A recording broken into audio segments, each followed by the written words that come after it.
YouTube. This is Tyre Metalhead Weatherman. Hope you guys are doing well. Well, today is going to be a tropical outlook here. Been a few new developments, so we'll just go ahead and jump right into it. So we'll start out first with the obvious here. We finally have Earl as a hurricane right now, and it is strengthened pretty quickly now. So we're now sitting at an 80 mile per hour hurricane, and we are sitting at a central pressure of 985 millibars. Meanwhile, we have Danielle just barely hanging on to hurricane status here at 75 miles per hour, with a pressure that is slightly higher than Earl's, only by 1 millibar, which I find kind of amusing. Both of these storms moving pretty slow. Earl moving 1 mile per hour slower than Danielle, another thing I find very amusing. Then we have two new tropical disturbances that we're watching. One has increased in its we have one storm that's has increased confidence of developing within the next 2 to 5 days. We have a 50-50 shot at it developing within the next 2 days, and then a 60% chance of development within the next 5 days. However, in the next, after probably sometime towards the end of the week, conditions are looking to be a little less conducive. But this this piece of energy that's over Western Africa is going to move offshore shortly, and maybe over the next 5 days we could watch this thing develop into something. So that being said, we'll go ahead and look at all of these real quick. We're mainly focused on the track of Earl and Danielle, especially Danielle, because Danielle has been kind of showing a sign that maybe she could be making a push towards Wales, England, UK, that area. But we're not for sure. We'll probably gain a lot more info over the next day or two. In the meantime, though, here is Hurricane Earl. We'll get a look at the satellite imagery since it's strengthened pretty significantly. And there you see the ice starting to really take shape here. I do think over the next couple of days this will strengthen pretty quick, probably reaching hurricane status by tomorrow, maybe the day after. But you can clearly see a lot of convection around that center circulation. And right on that south side, that eye wall is lacking just a little bit, but it's becoming more and more organized. You're seeing that buzzsaw motion, which is typical of what you would expect with a hurricane that's over the Atlantic. So you can also even see how the wind shear has lightened up. If you remember when it was around here, it was having a tougher go with things, but now things seem to have the scales are kind of tipped more towards its favor as far as developing. So we know the track. Ooh, this makes a very close pass to Bermuda. Interestingly enough, though, this isn't expected to become a major hurricane until like early Friday morning. Of course, this is in Atlantic Standard Time, so to convert that into hours, I'd probably say about maybe 2 or 3 off my current time, so maybe midnight Eastern Time or 11 o'clock. We'll have to watch and see if this becomes a major hurricane. No threat to the U.S. Bermuda may be the only place at risk right now, but beyond that, this is going to be a fish storm. This may make a very close pass, but with the storm strengthening and kind of filling out a bit, I do think some squally weather isn't out of the question. Go ahead and should we even? I wonder if we should really even look at the spaghetti models here. Actually, yeah, we should, because this ought to be interesting. We'll take a look at the forecast track first. I mean, it's really no surprises. Oh, wait, hang on a minute. We have one storm. We have one. We have a couple spaghetti models that bring it a little bit closer to the U.S. Not very far. It's kind of hanging over the Sargasso Sea, and yeah, it just goes out to sea and doesn't bother anyone really. It'll be more interesting to see what Danielle does. But but interestingly enough, a lot of these do have these spaghetti models have it pushing towards Category 3. We have one that brings it all the way to Category 4, mid-range Category 4 at that. About 126 knots. I'd say that's closing in on 140 miles an hour. which is a high-end Category 4. Really interesting.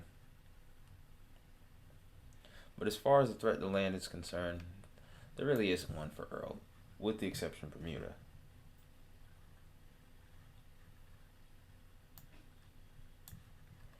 Let me look one more time. I don't really think it's going to hit Bermuda. Let's hope I don't eat those words.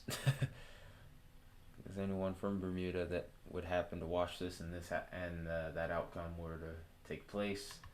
Probably like, what the heck, man? This is why you have few subs. Anyway, let's go to Hurricane Danielle. Barely hanging on as a hurricane. We're expecting it to probably lose its status shortly.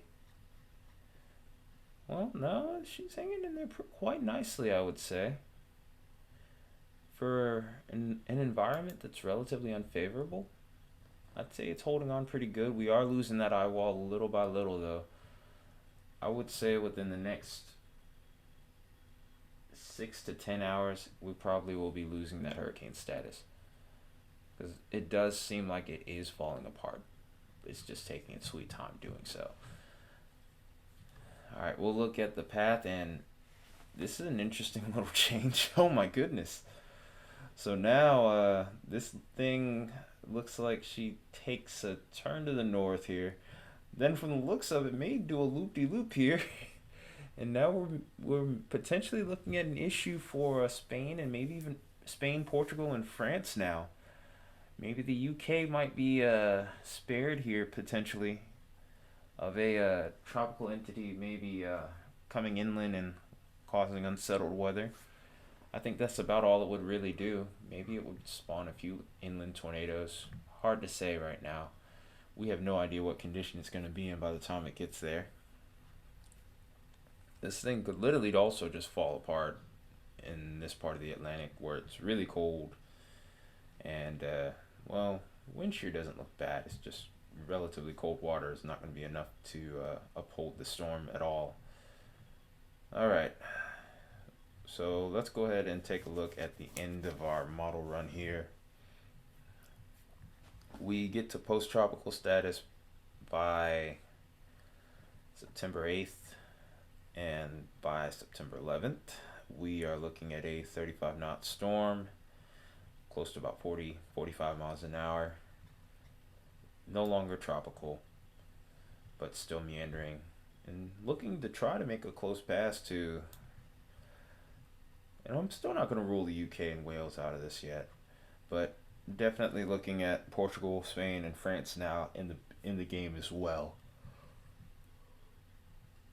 So pretty interesting changes made there as far as the path is concerned. While we're at it, we may as well go over Hurricane K as well. That has also been upgraded to a hurricane as well. And then we have two areas that we will look at for tropical development. I found out that you can actually look at those on here too, so I'm going to go ahead and take advantage of that. Maybe try to limit the amount of usage on my computer in the future. Ooh, this looks like it's trying to really get its act together here. Look at the satellite imagery here. You can see a very pronounced eye on here. You can see some nice breathing out of clouds and storms starting to develop a little bit further out from the eye as well.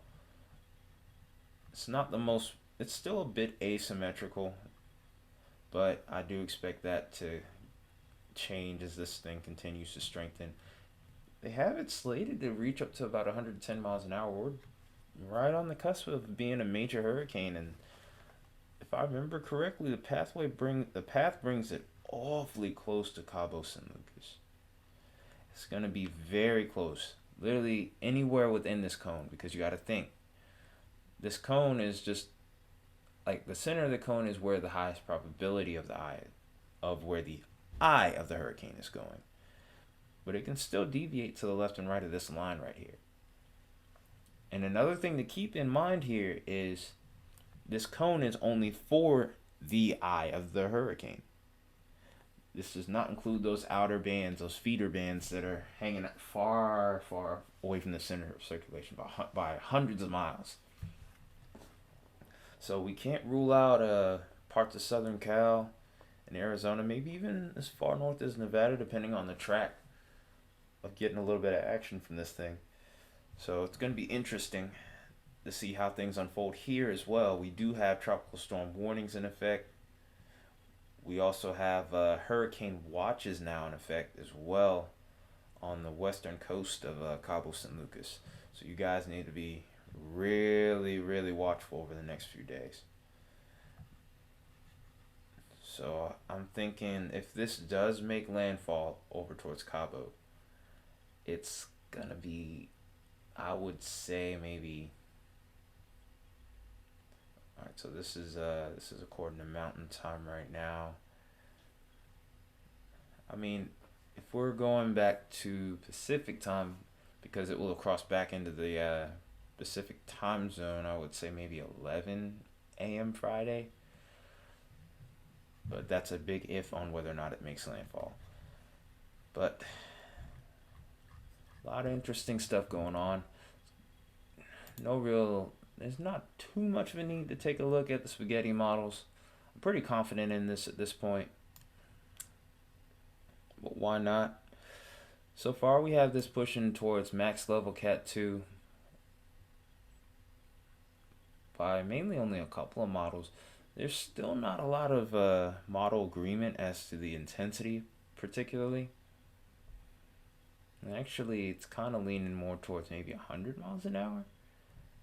It's a little bit of an early jump. I would want to see at least a couple more models on board with it going to about 110, but I don't make the model, so hey. But interestingly enough, there's this one model here that tries to make a push towards Cat 3. It'll be interesting to see what the next model update brings, but it's definitely worth watching. Okay, so we'll look at the latest model trend. So far, it looks like the majority of them want to keep it away from Cabo San Lucas, which is good news. We do not want a borderline or major hurricane hitting this area. I think this area will be very much prone to storm surge, especially with the angle that the storm is coming from on that right front quadrant. Not to mention, even if the eye doesn't make landfall, the threat of tornadoes and high storm surge is definitely still there, and tropical storm force winds. Okay, so now that we've looked at that, let's go ahead and look at our two areas of interest on here as well. Okay, we're back to our, we'll start out with the medium area. We've been talking about this area for a bit. No surprises there. Jeez. We talked about this area, but it looks like, and this is my first time really experimenting with cyclocane. I was thinking they were going to show satellite imagery, but I guess we don't need to right now, I suppose. But we'll just go ahead and jump straight to the ensemble members. I'm going to try to cut this video a little bit shorter than what I've been lately, because we're already sitting at 15 minutes. So we'll run this along here. So this is our new tropical invest right here. Here's Earl, and then here's our next one that's coming off.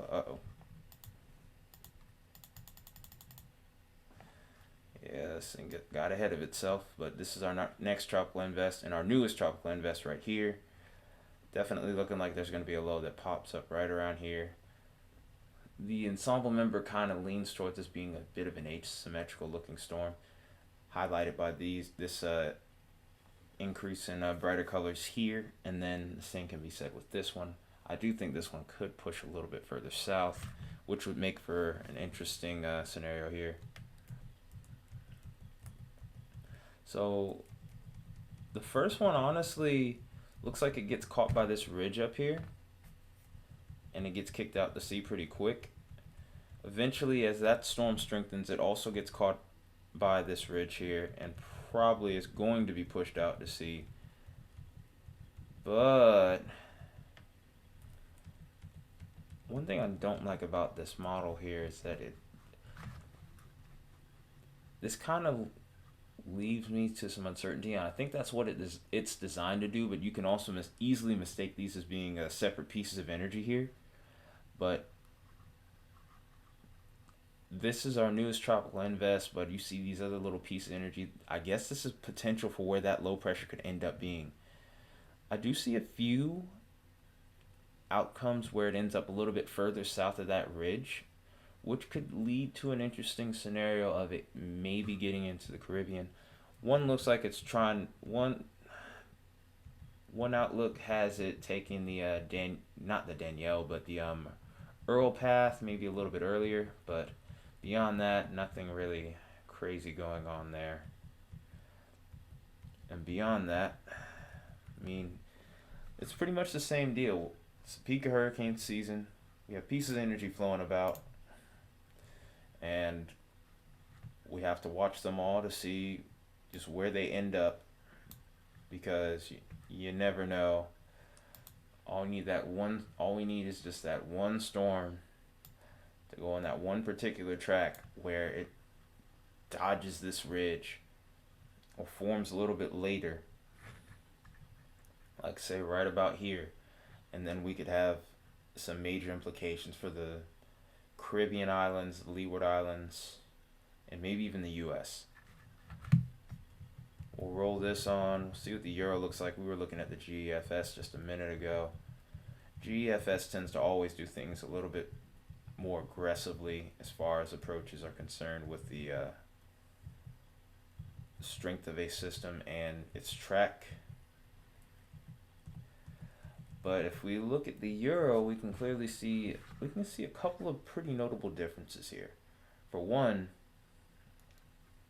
it took a little bit longer for the this ridge right here to move a little bit further to the west. This is a little more. This is centered a little bit more over the north central Atlantic, which I find kind of interesting. This gives it a slightly higher chance of making a closer pass to the U.S. And then, of course, when this separates into different pieces of energy, these are probabilities of where the low pressure center could be. So that could be really interesting. Then you see this low kind of push back to the east a bit towards the end of this run. And I'm thinking this is probably going to be such a strong ridge that, or just weak enough of a ridge to where it steers the winds at the upper levels to create mostly just fish storms if these storms do develop. But clearly a lot of activity is still ahead for a lot of us in the Atlantic here. Will these storms have any major impacts to land will always be the key question here. So there is Earl. We are looking at the euro once again. And then I mentioned this in my last video, link will be in the top right hand corner, that we have this really interesting feature that's hanging off the Gulf Coast. Does this develop into anything? I'm thinking no, but it definitely looks to be leaning towards causing inclement weather for sure. But how long does that sit off the coast? What does it mean? Uh-oh. Alright, now here is one of our invests right here, making a close pass with the Antilles. And then there is a couple of runs here where we get very close. This is more towards the Earl path, maybe a little bit closer, but this is towards the end of our model run too. See what the GEFS has in store for this, but I don't expect it to be too much different. I don't see anything really forming in the Caribbean, so to speak. Okay, so we'll move all the way back to 6 hours, right to about our current time, I would say. There we go. Move this along. We watch Earl get kicked out to sea. That feature in the Gulf does not turn into anything. And then we're looking for our next invest to come in. Interestingly enough, there is a scenario where it does kind of hang out towards Hispaniola, tries to hold its act together, gets into the Gulf, and maybe hits Mexico. But beyond that, most of our solutions have it going out to sea. Have these tropical invests going out to sea. Nothing major going on. Here's an interesting look at a solution maybe making another close pass to the U.S., but with it being so far, nothing's concrete at all. So a lot of confusion still as to what happens next in the tropics, but the things that we do know for certain, we have Hurricane Earl. We have Hurricane Earl in the Atlantic. Danielle still has no idea what it's going to do, but it looks like maybe an impact for Europe as a post-tropical entity. And then we have Hurricane K potentially causing some major problems for Cabo San Lucas. But that's it for this hurricane outlook today. I hope you guys enjoyed it. If you did, drop a like, leave me a comment. Also share this info to anyone that might be heading out towards Cabo in particular. Or Bermuda as well, really. But this has been Ty, Metalhead Weatherman. I will see you in the next video.